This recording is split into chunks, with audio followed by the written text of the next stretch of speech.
Hello everyone, उम्मीद करता हूँ आप लोग बहुत अच्छे होंगे। आवी विधि के ऊपर हर साल एक क्वेश्चन पूछा जाना है, हर पेपर में आपको क्वेश्चन मिलना ही मिलना है। और ये क्वेश्चन कई बार रिपीट हो चुका है, क्वेश्चन ही कई बार रिपीट हो चुका है ये, इसलिए रिपीट हो रहे हैं क्वेश्चन। तो आप लोग 3 चैप्टर जरूर तैयार करिएगा। एक तो आवी वाला चैप्टर तैयार करिएगा, एक सारणिक वाला चैप्टर तैयार करिएगा और एक चैप्टर तैयार करिएगा प्रायिकता वाला। इन 3 चैप्टर को मैं क्वेश्चन देख रहा हूँ, बार बार रिपीट हो रहे हैं। चलिए स्टार्ट करते हैं इस क्वेश्चन को। सबसे पहले क्या करना है, हमें जो भी समीकरण निकाय दी गई उसको नोट कर देंगे। तो लिख देंगे दी गई समीकरण निकाय, इस टाइम मार्किंग होती है, ये भी याद रखिएगा। दी गई समीकरण निकाय जो भी आपको दे रही है उसको नोट कर दीजिएगा। इन चैप्टर्स में या इन क्वेश्चंस में ना थोड़ा टाइम ज़्यादा लग जाता है, तो हम लोग ऐसा करते हैं, इसको टाइम बचाने के लिए कुछ ना कुछ या तो हम तेज़ करना शुरू करें, और तेज़ करेंगे तो गलती होने के चांस हो जाएंगे हमारे। तो हम लोग ऐसा मतलब डिस्कस करेंगे जिससे गलती होने के चांस कम हो जाएंगे। 1-2 बार क्वेश्चन ज़रूर करके देखिएगा। आव्यूह रूप में, ठीक है, होता है ax बराबर b, ठीक है। तो ax बराबर b में हमें 3 सारणिक बनानी है, जल्दी से बना लेंगे एकदम खटपट। हमने बना ली, यहाँ 8, 1 और 4 हो जाएगा। जिसका मान निकालना होता है वो यहाँ लिखा जाएंगे, और यहाँ गुणांक, पहले समीकरण में x का गुणांक लिखेंगे, y का गुणांक लिखेंगे और z का गुणांक लिख देंगे। दूसरे समीकरण में x का लिखेंगे, y का लिखेंगे और z का लिख देंगे। तीसरे समीकरण में x का लिखेंगे, y का लिखेंगे और z का लिख देंगे, ठीक है। इतना अगर आपने कर दिया तो समझो आपने 1 नंबर अपना पक्का कर लिया, ठीक है।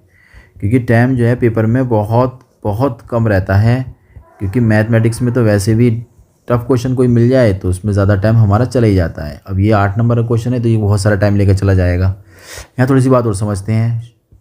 यहाँ है ना ax बराबर b होता है, तो a इन्वर्स हमें इधर भेजना पड़ेगा, यानी कि a को भेजना पड़ेगा इधर, तो हमारा बन जाएगा a इन्वर्स b। तो हम लोगों को पहले a इन्वर्स निकालना पड़ेगा।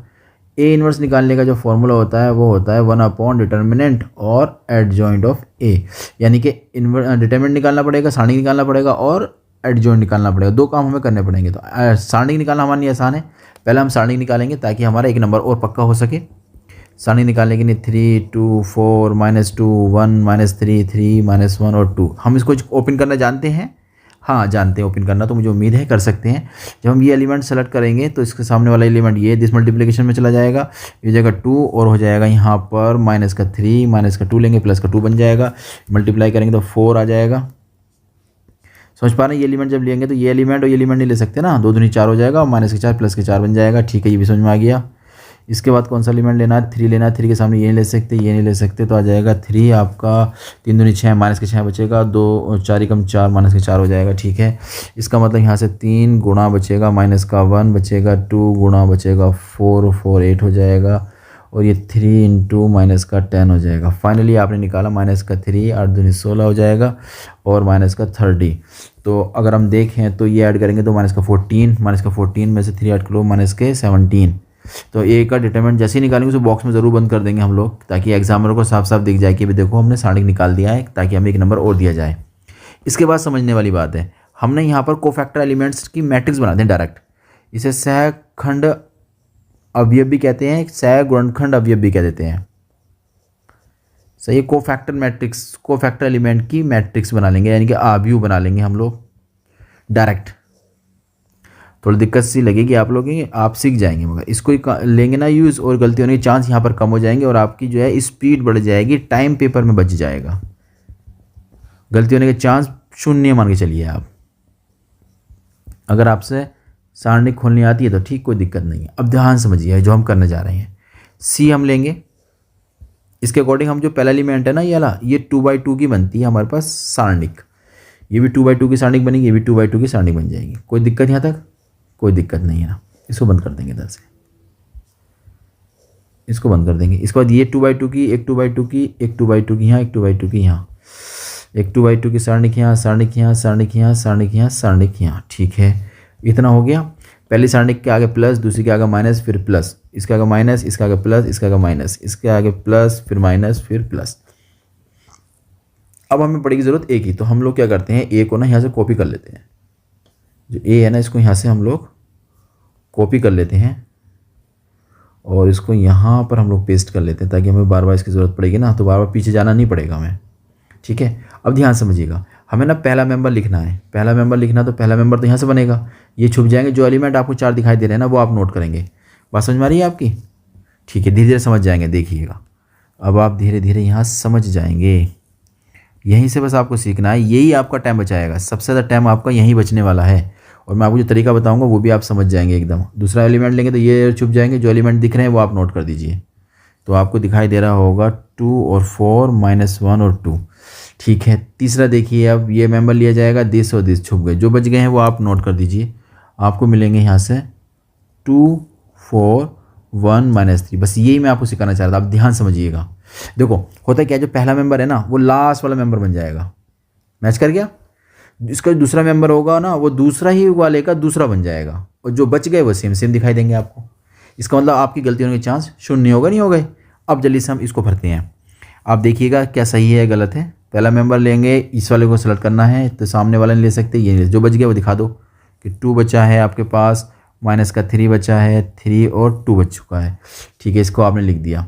अब आप ये वाला मेंबर सेलेक्ट करेंगे तो दिस और दिस ये नहीं ले सकते, तो आपके पास आना चाहिए यहाँ पर 3 4। यहाँ कौन आएगा बताओ जल्दी से, यहाँ पर ये वाला मेंबर सेम सेम होना चाहिए ना, देखो मैच कर रहा है।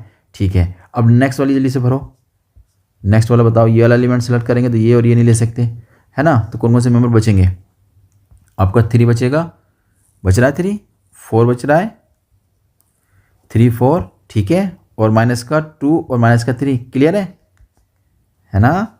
एक बार फिर मैं आपको रिकॉल कराता हूँ ये वाली बात जो मैं कहना चाह रहा था आपसे। देखो इसका पहला मेंबर लास्ट वाले मेंबर के बराबर सेम सेम दिख रहा है, दूसरा मेंबर दूसरी की तरह, ठीक है, जो बच गए वो सेम सेम दिखाई दे रहे हैं आपको, सेम सेम दिखाई दे रहे हैं, इसका मतलब यहाँ भी ठीक हो गया है। अब नेक्स्ट वाला जल्दी से भरिए आप लोग, मैं डायरेक्ट लिखने की कोशिश करता हूँ। देखो ये वाला मेंबर लेंगे ना तो सामने वाले मेंबर्स नहीं ले सकते आप, तो ऊपर के मेंबर जो है आप वो ले लीजिए। आपका लिया जाएगा -2 और 1 और 3 और 1, ठीक है। अगला बताइए क्या लिखूंगा, 3 और 2, यहाँ बताओ क्या लिखूँ, ये वाला लिखा जाएगा 3 -1, वेरी गुड। लास्ट वाला बताओ 3 और 2, यानी कि ये वाला लिखा जाएगा। इसके बाद जो सबसे पहले लिखा गया था वो सबसे लास्ट में दिखाई देगा ना आपको, -2 और 1। तो ठीक है, इस तरीके से आप लोगों ने जल्दी भरना शुरू करा। बस यहाँ थोड़ा सा ध्यान रखना पड़ेगा आपको कि आपको ब्रैकेट लगा कर ही ओपन करना है, तो ब्रैकेट लगाइए पहले, चलो ठीक है। मल्टीप्लाई करिए, 2 और माइनस का 3 बन जाएगा, अगली ब्रैकेट माइनस आ जाएगी तो 2 दूनी 4 और प्लस के 4 बन जाएगा, ठीक है, ये भी सही हो गया। इसके बाद क्या बनेगा भैया, 3 दूनी 6 बन जाएगा, माइनस के 4 10 बन जाएगा, ठीक है। इसके बाद नेक्स्ट वाली का आगे माइनस लगाना पड़ेगा, माइनस के 4 और 3 3 9 प्लस के 9 हो जाएगा आपके पास।